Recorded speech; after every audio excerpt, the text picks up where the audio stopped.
Жалпы мен негізі сахабалар туралы көбірек айтқым келіп жүр негізі ше.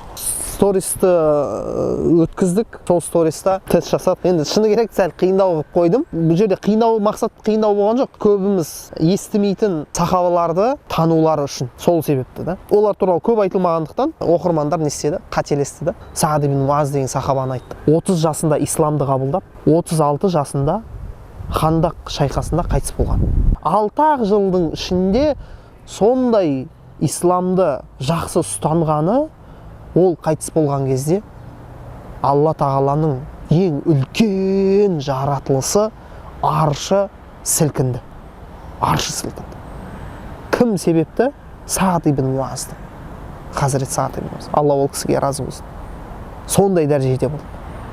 70 мың періште өмірі жер бетіне түспеген 70 мың періште сол сахабаның жаназасына қатысты. Ойлаңызшы. Арнайы кім үшін? Осы сахаба үшін. Субханалла. Біз де білеміз, пайғамбарлардан кейінгі ең адамдардың ең қайырлысы, ең жақсысы кім болып саналады? Ол Абу Бәкір радиаллаху анху. Пайғамбарлардан кейін. Дәл сол Абу Бәкір несімен басқалардан озды дейді. Несімен? Абу Бәкір радиаллаху анху жүрегімен, жүрегіндегі иманымен ол озып кетті дейді өзгелерден. Алла тағаламен болған байланысы озып кетті да. Озып кетті. Сахабалар бізге үлгі ғой. Сахабаларды таныса екен, білсе екен деген сондай бір неде болдым да, ниеттеше.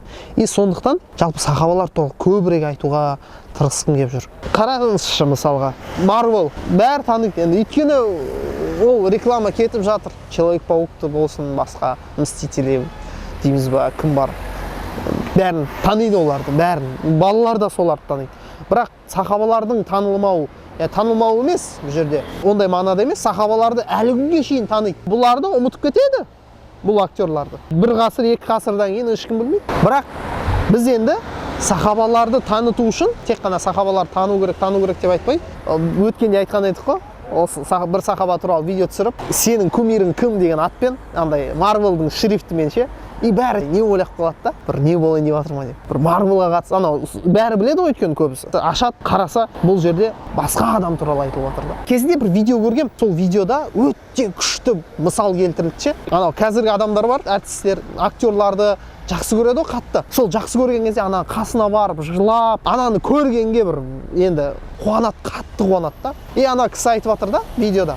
Бірақ дейді, ол адам дейді, сол адам тура солай сені жақсы көрмейді ғой дейді да. Тура солай сені вообще сені жақсы көрмейді да, вообще сені есіне алмайды да, сен солай қасында жылап жатқаныңды. Өйткені оның алдында мыңдаған адам жылайды. Ешкім еске алмайды да оны.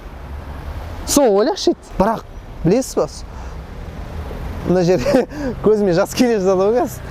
Бірақ сондай адам бар да, сіз оны жақсы көресіз, бірақ ол сізді одан да артық жақсы көреді. Ол сізді көрмеген тіпті, көрген де емес. А бірақ сіз ол адамды солай жақсы көретін болсаңыз, қатты оған еруге тырысатын болсаңыз, ол сізді одан да артық жақсы көреді. Ол біздің пайғамбарымыз саллаллаху алейхи ва саллям. Взаимность бар да бұл жерде. Бұл махаббатта не бар? Взаимность бар. Пайғамбарымыз саллаллаху алейхи ва саллям сіз үшін, мен үшін, сіз үшін үмметім деп естіген түнімен намаз оқыған. Аяғы сіңеше. Мемлекеттік істердің бәрін басқарып, 23 жылда діннен д деген әріпті білмейтін, Алла тағаланы жалғыз деп танымайтын жерді өзгертіп жіберген. Сондай адамдар пайда болған, сахабалар. Сахабалардың дәрежесі қандай өсіп кетті сол пайғамбарымыз саллаллаху алейхи ва саллям себебімен да. Бұл осы адамды жақсы көреміз ғой біз деймін да. Ана кісі сөйтіп келтіріп жатыр да сол жерде. Осы адамды. Бұл любовь не ба? Взаимность да. Жақсы болады дейді. Бәрі нәрсе жақсы болады дейді. Қазақша ойлаймын ба бірдеме ба? Взаимность жоқ қой. Қазір бұрынғы айтпай-ақ қой, мен осы жақында естідім. Кейбір блогерлар бар екен. Сол блогерларды до того жақсы көреді екен да адамдар ше. Бізде Қазақстанда қасында тұрып жылап кәдімгідей дірілдейді екен да кейбіреулері. Мен қазір атын атап айтпай-ақ қой, бірақ солай естідім. Шок болдым кәдімгі. Мысалы, певец болса, ол әнші болса, әнді жақсы көреді да, күшті орындаса, соғұрлым ол оны жақсы көретін болады. Өйткені ол әнді жақсы көреді да. Бұл жерде люди не знают, ради чего нужно любить кого-то. Яғни адамды не үшін жақсы көру керекпіз біз? Біз адамды құр дауысы әдемі болғаны үшін, өлең айтқаны үшін ғана жақсы көретін болсақ, бүткіл жерде реклама, бүткіл жерде оларды айтады, радиода қояды, немесе телевизорда шығарады, немесе инстаграмда жүреді. Бүткіл жерде ғой. Біз отбасыдан бастау керек деп всегда айтады ғой. Сол өзіміздің балаларымызға, бауырларымызға, інілеріміз, қарындастарымыз айтып, үйретіп, үйде қозғалу керек қой. Шай үстінде қозғалатын әңгіме болу керек та. Осындай сахаба болған, қасиеттерін айтып, оқып, ізденіп табуға болады. Қазір Аллаға шүкір табуға болады жалпы сахабалар туралы. Уағыздар да бар. Мағлұматты жалпы табуға болады сахабалар туралы ізденсе. Қазақша кітап, бір-ақ кітап білем. Саңғылақ сахабалар деген Алау Адылбаев ұстаздың кітабы. Одан бөлек кітаптар бар, негізі қазір уже шығып қойған діни дүкендерде. Омар ибн Аль-Хаттаб деген, Абу Бакр туралы жеке-жеке өмірлер. Али ибн Аби Талиб, Осман ибн Аффан, орысшасы да бар, қазақшасы да бар. Соларды оқып, қызығушылық. Білмеймін, меніңше жәннатта не көп? Сый көп, жәннаттың сыйларын Алла Тағала Құранда айтқан.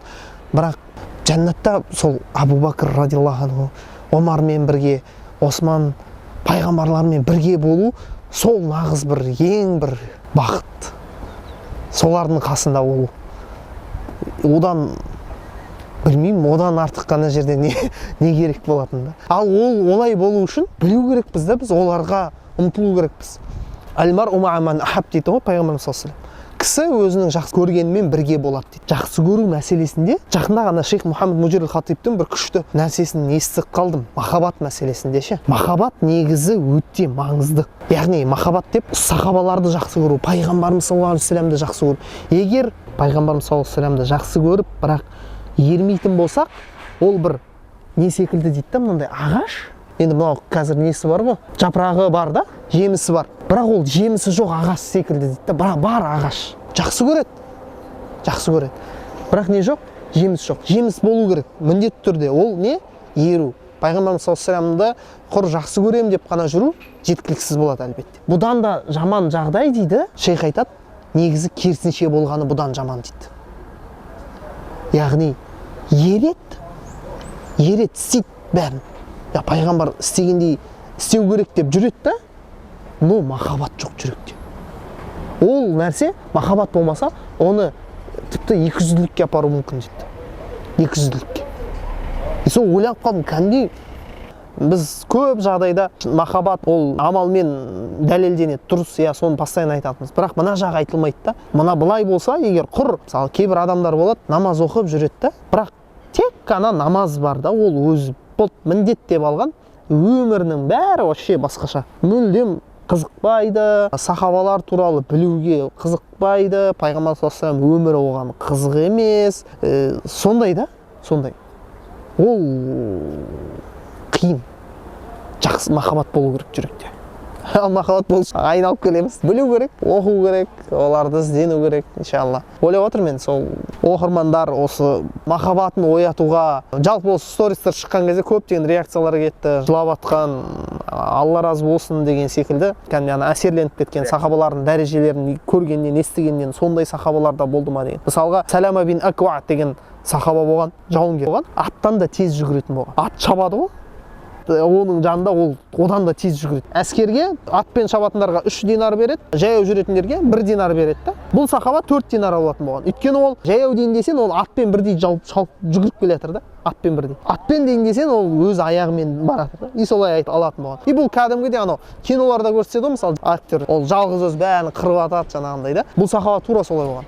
5-6 адам келген кезде айтқан ғой, бір-бірлеп өлтірем бәрінді деген ғой. Мына жерде кетпесеңдер, мені жайына қалдырмасаңдар, қазір бір-бірлеп сендер өлтірем деп қуып жүрген ғой, дұқтарын алып, сөзбен. Сахабалар дін үшін, хақ үшін күресті ғой. Олар дін үшін Алланың сөзі, Аллах деген, Аллаху Акбар деген сөзді қазір білесіздер ғой. Барынша осы сөзді қорқынышты сөз, адамның жүрегіне қорқыныш кіргізетін сөз қылып жасап жатыр ғой әлем. Бірақ осы сөз ұлы сөз болу үшін, ең жоғары сөз болу үшін тырысқан, жанын берген, қанын төккен сахабалар және осындай жауынгер полководецтар, мұсылман полководецтар болған. Салахуддин әл-Аюби, Мұхаммад әл-Фатих секілді. Сондықтан ойлану керек.